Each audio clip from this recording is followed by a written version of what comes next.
Samira Gutoc. I'm 43. I graduated in UP, MassCom, and I was a former Inquirer correspondent and a Marawi-based civic leader since I graduated in UP. And then I worked with Muslim Christian groups on peace building, and I do speak for young people and the minorities in different parts of the country.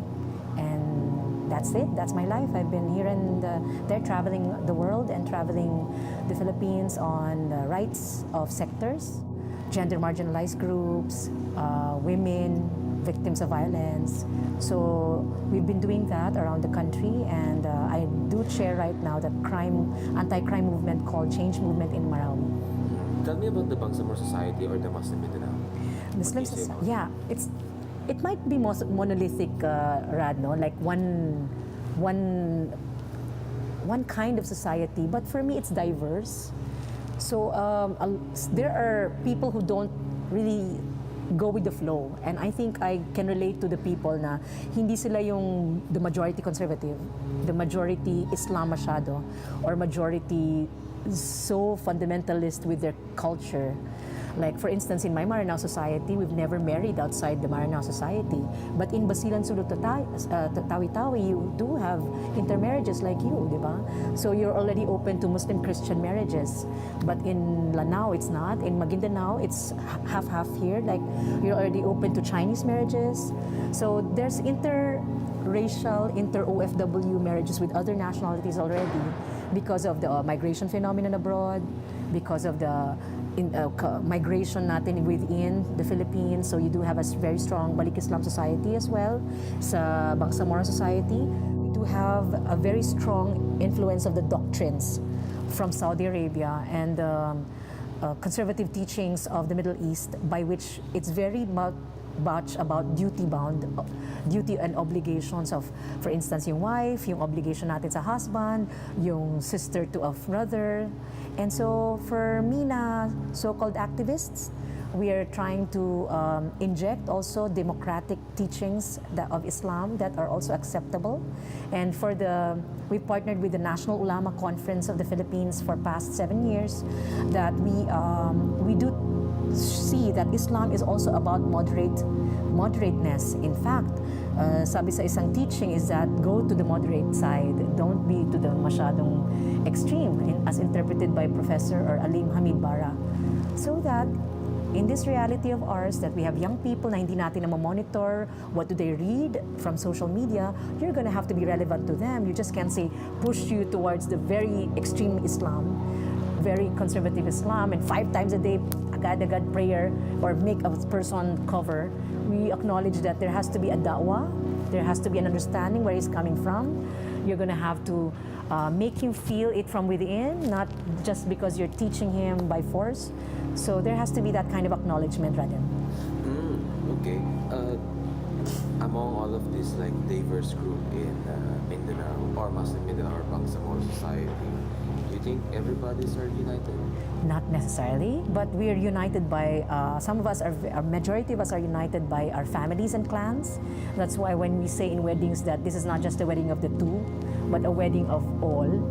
But then we say, paano yung people who are not married? Paano yung single moms? Paano yung Balik Islams who don't have big clans supporting them? So these are the groups, and of course yung gender marginalized groups who are not necessarily seen as speakers or seen as mainstream members of our Bangsamoro society. So very important then na with Father Chito in Marawi. Father Chito was the one na hostage. He's been the parish priest dyan, Braden, for 40 years, almost 40 years. Actually, half of his life is just preaching in Marawi City. And I felt very strongly in our movement in Marawi with Father Chito for the past 7 years na to protect the gender marginalized groups, to protect the Christian groups, to protect the vendors who are Christians, women, na mga MSU students na sexually harassed. So that Radem has been something that we feel strongly about with Father Chito. He's been telling me na may mga local guys who are harassing the Christian girls. So, syempre yung mga gender marginalized groups na directly nakaka-chat natin.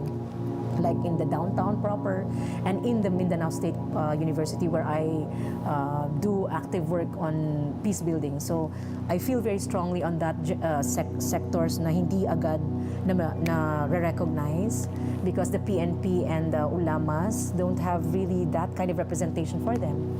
There are people na who are closet na LGBT. But at the same time, tinitingnan natin na them na tabu talaga siya. We have to acknowledge the tabuness. Yes, hypocrisy is there, but the tabuness of it is that this society has problems of poverty to deal with, no freedom of media, there's no journalism that tackles it, there's no discourse in academic campuses, and the ulamas definitely will not be the leaders in the conversation. So sabi na, walang organisadong mga conversations on this, and therefore it's just there na hindi siya napapag-usapan. How accepting or not accepting are the society of Bangsamoro towards LGBT persons or liberal women? Culture of silence. It's a culture of silence that we don't talk about it, and therefore we don't acknowledge it. There's no support system for them. There's not a acknowledgement of them. So that in itself breeds inequality, and that you're ostracized. If you do open up, you're ostracized, and that's the inequality there. That's already the repression out there, that hindi ka part of the family when you do acknowledge your that. When you publicly affect already the sector that does not accept you and will hurt even you, that I think is a borderline. Is there a way to reconcile their identity as an LGBT and them being a good Muslim at the same time? Definitely. They're human beings with a heart and a mind, and they can read. And so, I've met a lot of you, Radem, na they read the Quran and they can find themselves in it. So it's just coming to terms with that, coming to terms with your relationship with God. I'm very lucky that we're Filipino Muslims, Radem.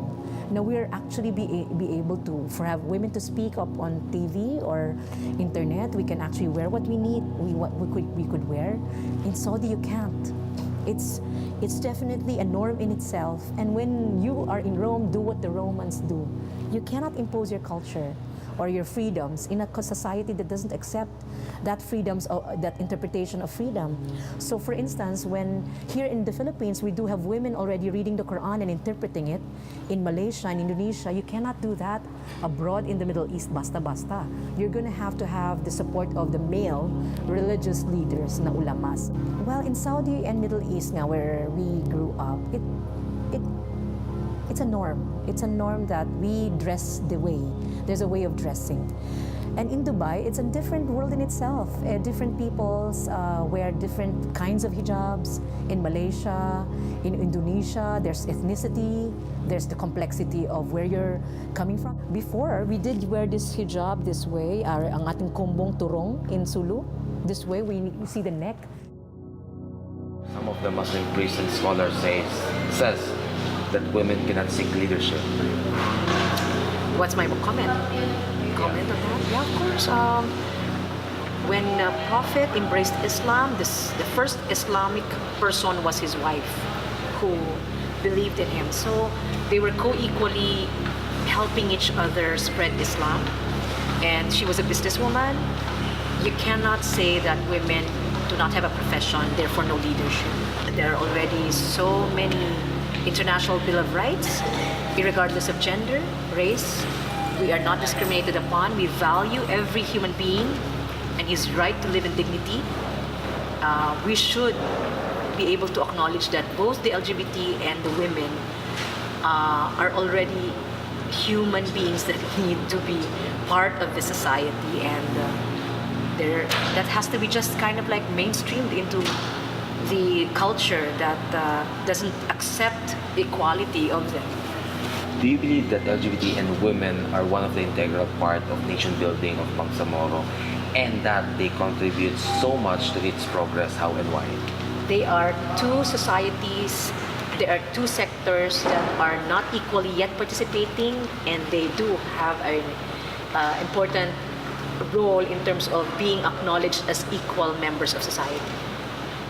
They do have also an innate source of talent and innate source of parang creativity. Of course, for women, they're very, very hardworking. They're mothers. They are multiply burdened because they have to be doing so many things at the same time. Yung LGBT naman, because they are very, very dedicated to what they do. May evolution that has to happen. There's education that has to happen. There has to be mingling that has to happen. Exchange of human conversation. So that would be my thought for a diverse society. We're gonna have to attempt and purposely, deliberately go towards diversity of society. And I think I'm here. That's why I'm running. I'm becoming part of political spectrum because I want to show us diverse society is possible in the Philippines. Might be conservative, but open-minded. Might be coming from this very Muslim society, but also attempt